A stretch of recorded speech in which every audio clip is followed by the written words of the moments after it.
Fantanilla Rosete. Ang inyong pagbate sa ating mga listeners and viewers, Sir Moody. Magandang araw po sa inyo at siyempre sa ating mga taga-subaybay, magandang araw po sa lahat. Sir Moody, kamusta po? Ano pong stand po ng Piston dito po sa anti-sardinas policy? Dito, Ma'am Justine, ay pagpapakita ito yung kahinaan ng gobyerno ay gusto na naman nilang ipasa sa mga operator at driver, sa ating mga commuters, na sino bang commuters ang gusto niyang siksikan yung kanyang sasakyan na public transport at sino bang commuters ang gusto niyang sumabit sa jeep. Ito ay pagpapakita ng bakit nagkakaroon ng siksikan dahil sa usapin ng kakulangan ng ating public transport dito sa ating bansa. Kaya sinasabi nga natin, dapat ang mas pinararami talaga ng gobyerno ay yung usapin ng ating public transport para hindi mahirapan yung ating mga commuters. Kaya panawagan nga natin na Ma'am Justine ay payagan muli tayo ng LTFRB at ng DOTR na makapag-renew yung ating mga traditional of jeepney para tuloy-tuloy tayo makapag-servisyo sa ating mga mamamayan para makatulong tayo doon sa ekonomiya, no, ng ating bansa. Sir Moody, ano ba yung maaring kaharapin ng mga drivers, operators kapag mahuhuli na ito nga nagsasakay ng sobra-sobra higit pa doon sa dapat na bilang na mga isinasakay po na pasahero? Kasi napapansin natin ngayon kahit minsan hindi na nagpapasakay yung mga drivers, pilit yung ating mga mananakay na sumakay kasi wala nang masakyan o gustong-gusto na po nilang makauwi sa kanilang tahanan kahit nasiksikan na po yung kanilang sasakyan, sir. Ang mabigat dito ay magpapasan yung ating mga operator, yung ating mga driver sa mataas na penalty.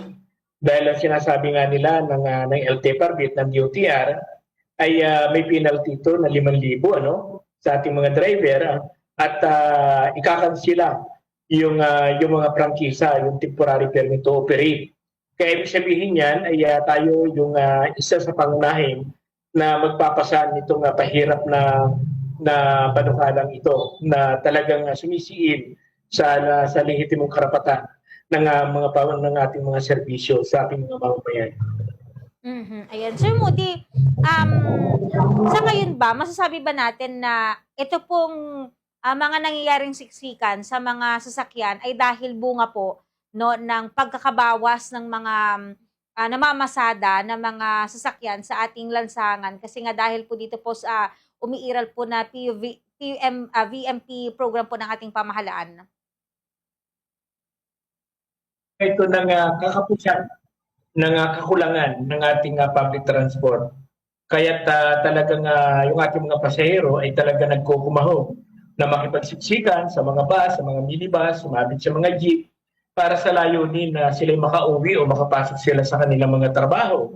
Kaya sinasabi natin ay dapat nakikita ito ng gobyerno, itong ganitong kalagayan ng ating public transport. Kaya sinasabi nga natin, dapat ang gobyerno ay hindi yung papatsip-patsing solusyon. Dapat ang gobyerno ay nag-iisip ng mahabang solusyon paano re-resolbahin yung kakulangan sa ating public transport. Kaya sinasabi nga po natin, mas dapat ang ginagawa ng gobyerno, mas pinararami nila yung ating public transport para hindi nahihirapan yung ating mga commuters, yung ating mga mamamayan, hindi rin naipiktuhan yung ating ekonomiya. Kaya sinasabi nga po natin, ang dapat inuna ng gobyerno ay hindi pag-push out ng ating mga pampublikong transportasyon, kundi dapat ang inuna ng gobyerno ay nag-create tayo ng sarili nating industriya para tayo mismo yung lumikha ng ating public transport para hindi maipektuhan yung ating mamamayan at yung ating ekonomiya. Sa ngayon po ba, Sir Moody, ano po ba yung mga kinakaharap na hamon sa mga nasa transport sector? Lalong-lalo na po ngayon, nakakaranas po tayo ng mga malalakas na pag-ulan at sinasabayan pa po ng high tide. Lalong-lalo na po dyan sa ilang bahagi po ng National Capital Region, sir.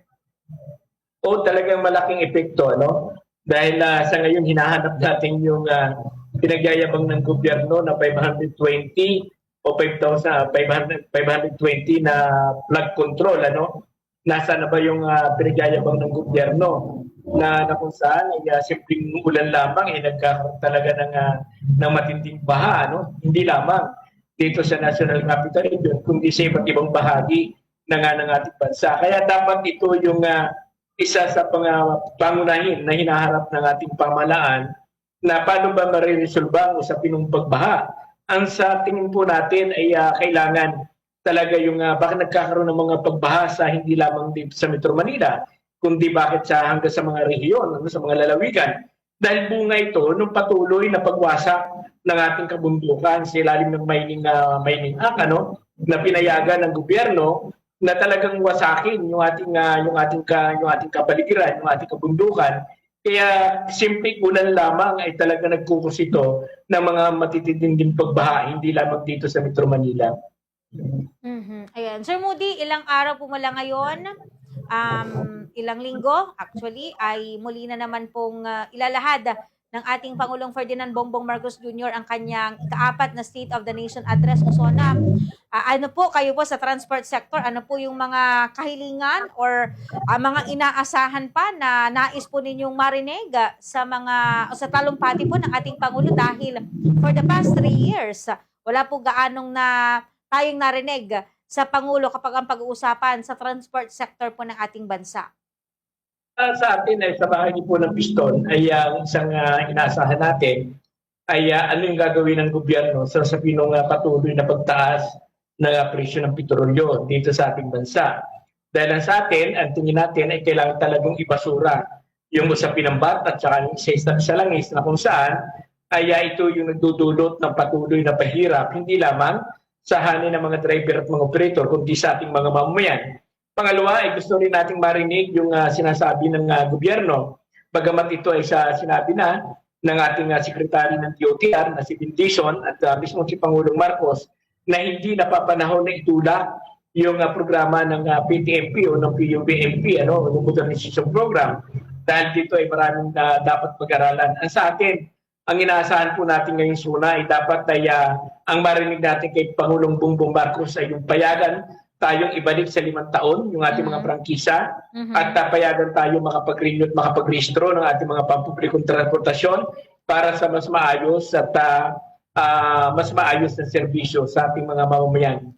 Ilan lamang yan do sa ating inaasahan ngayong darating na State of the Nation Address ngayong July 28 at siyempre sa bahagi natin sa piston, tayo ay makikisa sa magaganap na malaking kilos protesta, hindi lamang dito sa National Capital Region, kundi sa iba't ibang bahagi ng ating bansa para igiit natin yung ating kahingian sa ating pamahalaan, yung pagbasura sa BAT, sa isa-isa sa langis, at yung pagbasura sa bugo sa tuwad ng Modernization Program. Kayo po ba, Sir Moody, kung bibigyan niyo po ng grado ang Administrasyong Duterte this year, magkano po yung ibibigay po ninyong grado sa pagtugon po sa mga problemang kinakaharap po ng transport sector? Sa atin ay ang may bibigay natin sa administrasyon sa loob ng 3 taon ng kanyang panunungkulan ay kalabasa, dahil hindi naman natin nakita na may ginawa siya para sa kahingi at kagalingan ng ating sektor, kundi ang nakita natin sa loob ng 3 taon ay patuloy na pahirap, patuloy na pagtutulak na mawalan tayo ng kabuhayan, patuloy na pagwasak sa ating sariling likas na yaman dito sa ating bansa. Kaya ang grado natin sa kanya ay kalabasa, yung ating nakikitang grado. Kasi hindi natin nakita na nagbenepisyo yung ating mga mamamayan sa loob ng kanyang 3 taong panunungkulan. Sa tingin niyo po ba, sir, ano ba yung, kung meron man po na nakita niyo pong magandang ipinatupad po ng gobyerno po natin sa nakalipas po na taon kapag ang pag-uusapan yung kapakanan po ng transport sector, meron po ba, sir? Wala tayong makita dahil yung usapin niya nung patuloy nilang sinusulong na modernization ay yung pagmamonopolyo sa ating public transport na dapat nga ang sinuportahan nga ng gobyerno, dapat yung ating mga lokal na mga bodybuilder, yung ating mga lokal na gumagawa ng public transport, halimbawa yung Francisco, yung Sarao at iba pa, na kung saan halos lahat ng bansa na halos ng probinsya natin ay may gumagawa ng public transport. Mas dapat ito yung suportahan ng gobyerno, hindi yung mga foreign, hindi yung mga dayuhan na kung saan ay lalo lang tayo binubulusok sa komuni ng kahirapan at ibinabaon sa utang yung ating mga operator. Ayan. Sir Moody, siguro baka meron po kayong mga nais pong ipaabot na mensahe sa ating gobyerno. Go ahead po, sir.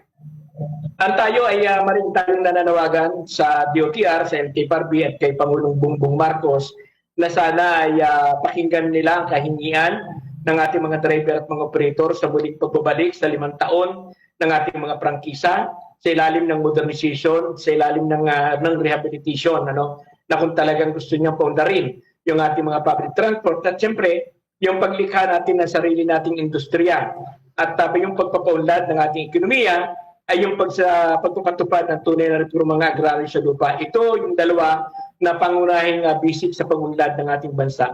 Magandang araw po sa inyo lahat. Ayan, maraming